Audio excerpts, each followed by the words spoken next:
Il y a plein de raisons pour lesquelles tu n'as pas toujours envie de travailler. Et principalement quand tu es fatigué, quand on est en fin de période.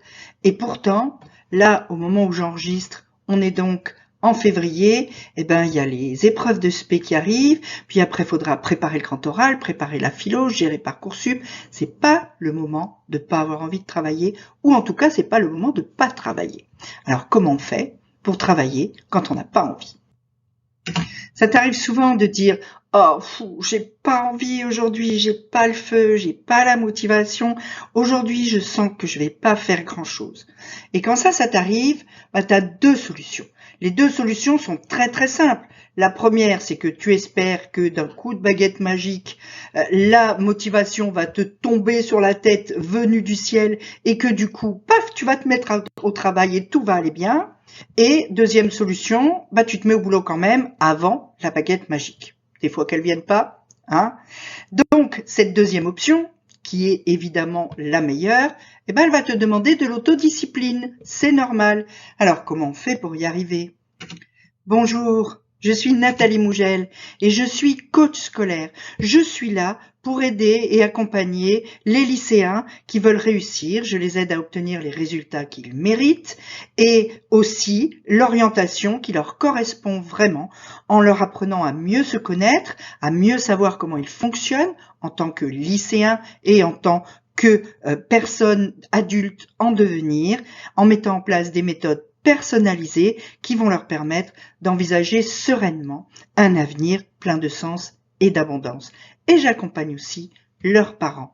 Je te conseille de t'abonner à cette vidéo, à cette chaîne, afin de pouvoir recevoir les vidéos suivantes. Tu peux le faire très facilement et tu peux aussi me suivre sur Instagram pour plus de conseils. Le lien est dans la description.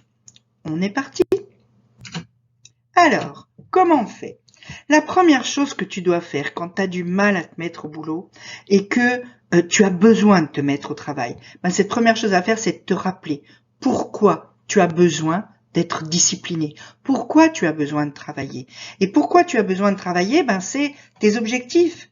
À quoi ça va t'amener de travailler? Pourquoi tu travailles? Pourquoi? Qu'est-ce que tu veux obtenir grâce à ce travail? Ça va être peut-être une orientation, ça va être peut-être un diplôme, il y a plein de raisons, plein d'objectifs, chacun les siens, et tu en as certainement.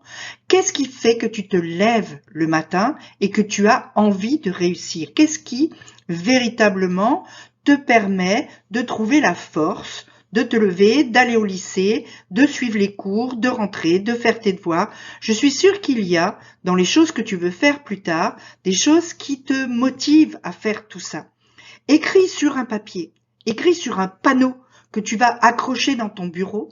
Pourquoi tu dois travailler? Je dois travailler parce que je veux être médecin et que pour faire médecine, j'ai besoin de travailler beaucoup. Donc tu fais un panneau et tu écris dessus « Je dois travailler parce que comme ça, je pourrais devenir médecin » et tu l'affiches au-dessus de ton bureau et comme ça, tu vas le voir. Quand tu n'es pas motivé, tu le regardes et tu te dis « Purée, ouais, je veux être médecin et pour médecin, faut que je bosse parce que j'ai pas envie de faire autre chose. Et donc, je vais m'y mettre parce que je veux vraiment être médecin. » Garde-le bien à la vue, regarde-le quand tu manques de volonté, de motivation. C'est super important, le pourquoi tu fais les choses.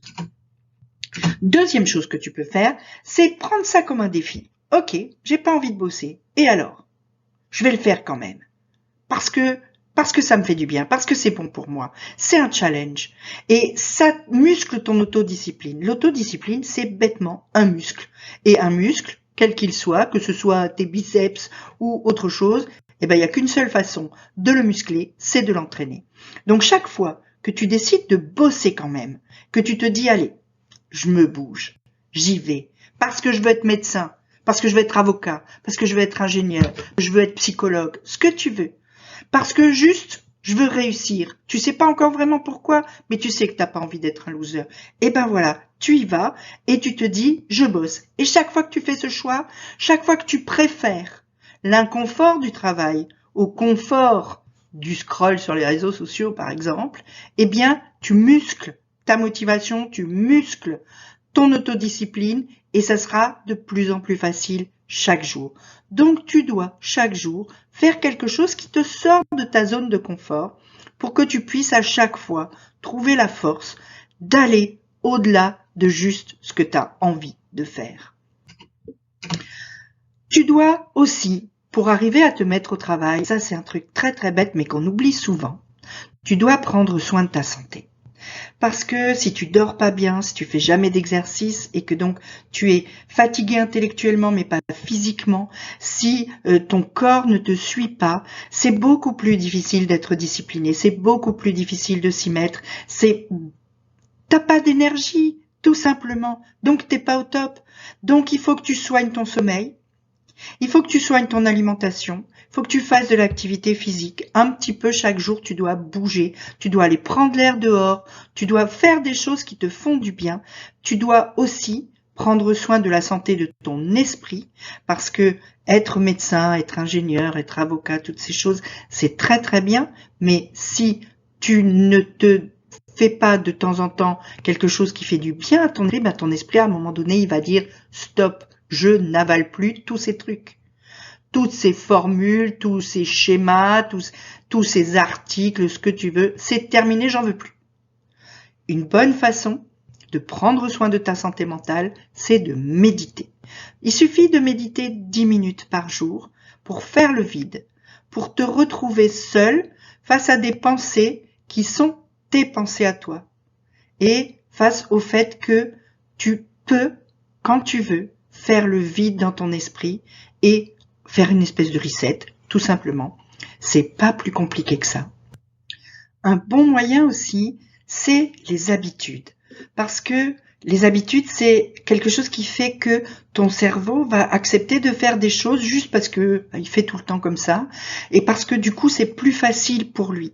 Résultat, en mettant en place de bonnes habitudes, tu supprimes un petit peu de l'inconfort qu'il y a à décider de se mettre au travail, même si tu n'as pas envie. Alors, comment on fait pour mettre en place des bonnes habitudes? Eh ben, c'est pas toujours simple. D'abord, commence petit. Essaye pas de tout changer d'un seul coup, tu n'y arriveras pas, tu tiendras pas, tout simplement. C'est aussi bête que ça. Donc, change tes habitudes, petit bout par petit bout. Un petit peu, un petit peu. Une fois, tu changes le fait que tu te couches un peu plus tôt. Une autre fois, tu changes le fait que, ce jour-là, c'est plus facile, tu commences qu'à 9 heures, tu vas au lycée à pied, ça te fait bouger si tu n'habites pas trop loin, par exemple. Ou tu as le temps, donc tu vas aller choper ton bus 2 ou 3 arrêts plus loin pour pouvoir marcher un petit peu. Voilà, petit à petit, tu rajoutes, chaque semaine, tu rajoutes une habitude nouvelle et tu vas pouvoir avoir assez vite de nombreuses bonnes habitudes qui t'aideront à te mettre au travail quand tu n'as pas envie.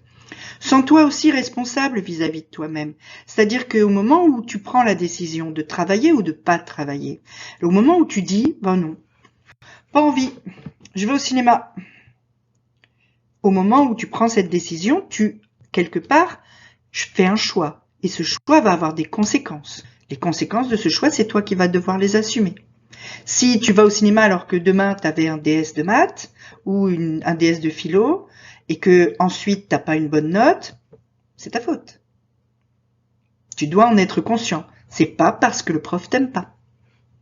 Ok? Donc, ça, c'est aussi très très important. N'oublie pas que chaque fois que tu fais un choix, tu vas devoir ensuite assumer les conséquences de ce choix. Utilise un habit tracker. Parce que ça, c'est très intéressant. C'est un tableau. J'ai fait toute une vidéo là-dessus. C'est un tableau dans lequel tu vas noter les habitudes que tu veux prendre et puis tous les jours, tu vas noter si tu les fais ou si tu les fais pas. Dormir par jour, lundi oui, mardi oui, mercredi non, je suis allée au cinéma, etc. Et puis, récompense-toi. Pense à te récompenser, c'est super important. Récompense tes réussites, qu'elles soient grandes ou qu'elles soient petites. Quand tu fais une petite réussite, tu te prévois une petite récompense. Et puis quand tu as une grande réussite, tu as le droit de te préparer une grande récompense. Ce qui est intéressant dans la récompense, c'est que ton cerveau, il aime ça, toi aussi, par la même occasion. Et du coup, la prochaine fois, tu te diras, la dernière fois que j'ai bossé, j'ai pu faire ça, ça et ça après. Donc, c'est moins difficile de t'y mettre la fois suivante, parce que tu sais qu'au bout, tu vas quand même avoir quelque chose d'agréable.